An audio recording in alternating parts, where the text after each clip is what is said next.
When I was in New York and staying with Wendy in the summer, I noticed when she would call, she had no access to her money, so every time she had to do anything that she had to pay for, she had to go through the guard. The cameras may be gone, the studio lights turned off, and the famous purple chair sitting empty, but Wendy Williams' name is louder than ever right now.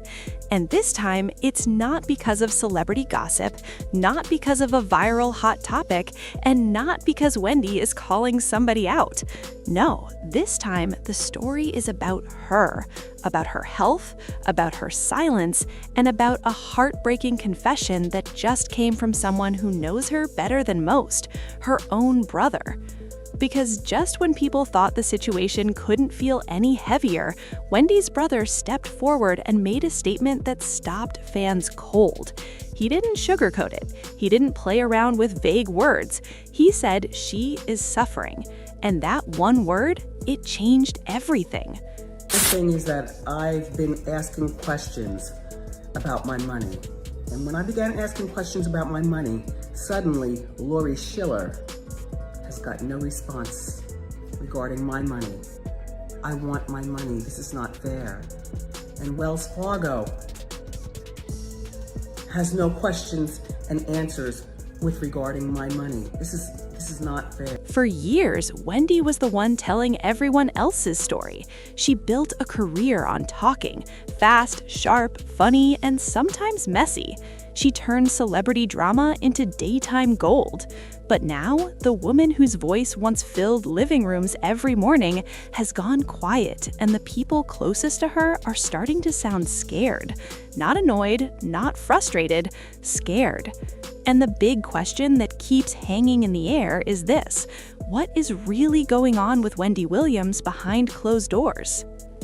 To understand why this moment hits so hard, you have to remember who Wendy was before all this. She wasn't just a talk show host. She was a personality, a force, a woman who came from radio, fought her way through a tough industry, and built a brand off being bold enough to say what others wouldn't. Her voice was her power. Her confidence was her armor. Wendy wouldn't have any food. And when I went back to LA, I would have to send her food from Los Angeles to New York through delivery service because she wasn't getting the communication. But Wendy's life was never as easy as it looked on TV. Behind the wigs, the laughter, and the catchphrases, she went through things that would break a lot of people.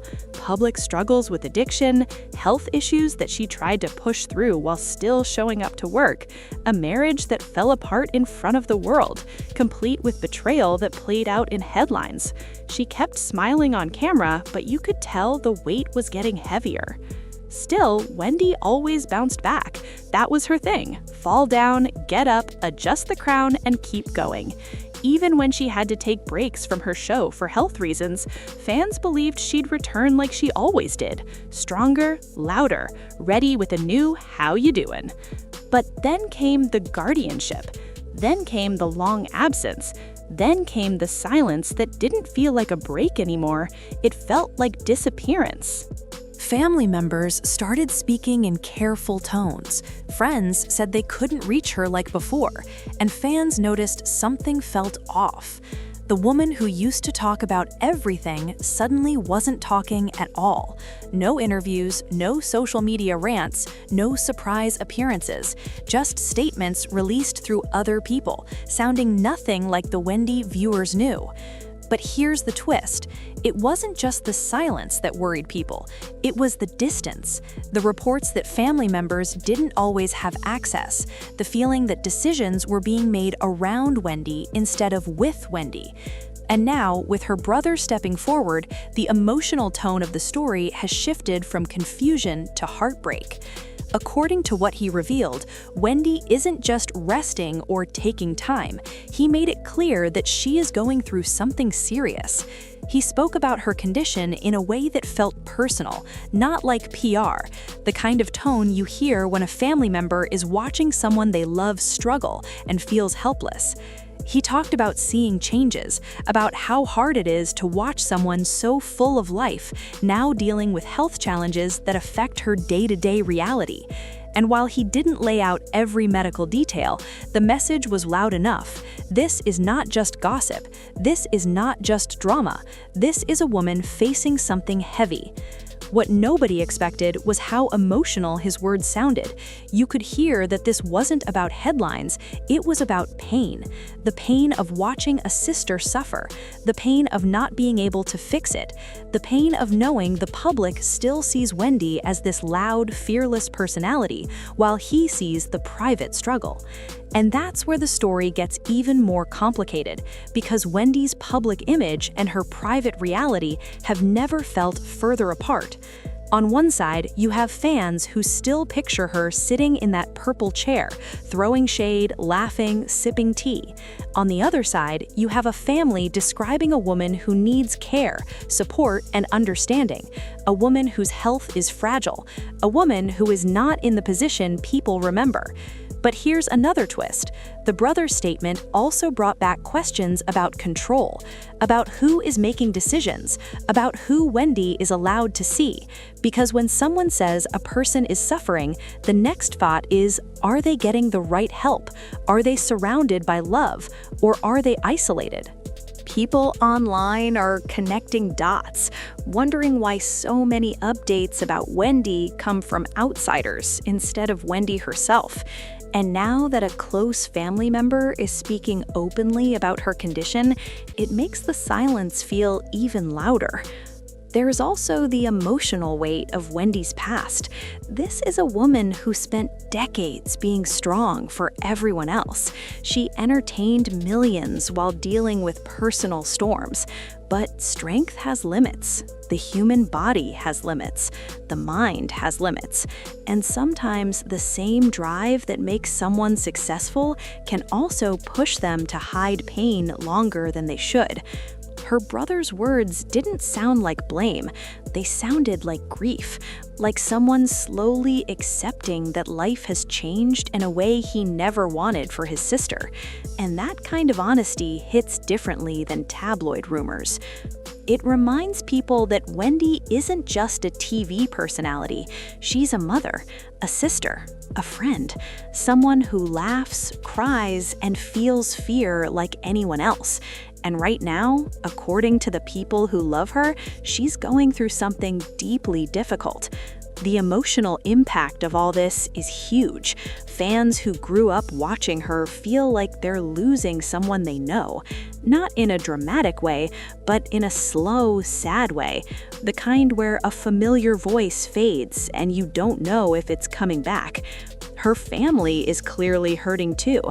Imagine watching the world debate your loved one's condition while you're trying to process it yourself. Imagine seeing strangers argue online while you're sitting with real worry in your heart. That's the space they seem to be in. Career-wise, everything Wendy built is on pause. The show, the platform, the daily connection with fans. It's like a whole era froze in time. And while fame can come back, health doesn't always follow the same script. Relationships change too. Illness can shift dynamics, create distance, bring guilt, bring fear. The strong one suddenly needs help. The loud one becomes quiet, and everyone around them has to adjust. And that's what makes this story so heavy. It's not a scandal built on cheating or fighting. It's the kind of drama life writes on its own, the kind nobody signs up for. As this chapter unfolds, one thing is clear. People want Wendy safe. They want her comfortable. They want her surrounded by real care, not just legal paperwork. They want to hear her laugh again, even if it's not on TV. But maybe the most powerful part of all this is the reminder that behind every celebrity is a human being whose body and mind can struggle just like anyone else's. Fame doesn't protect you from illness. Money doesn't erase vulnerability. And sometimes the strongest voices go quiet because they're fighting battles we can't see. Wendy once asked the world every day, "How you doing?" Now, the world is asking that question back to her, hoping the answer one day is, "I'm okay." Until then, her brother's words hang in the air, a mix of love, worry, and truth. She is suffering, and all people can really do now is hope, pray, and remember the woman who gave so much of herself to make others smile. Because maybe, just maybe, the next time Wendy Williams' voice reaches the public, it won't be through someone else. It'll be her. And that moment, the world will be listening closer than ever.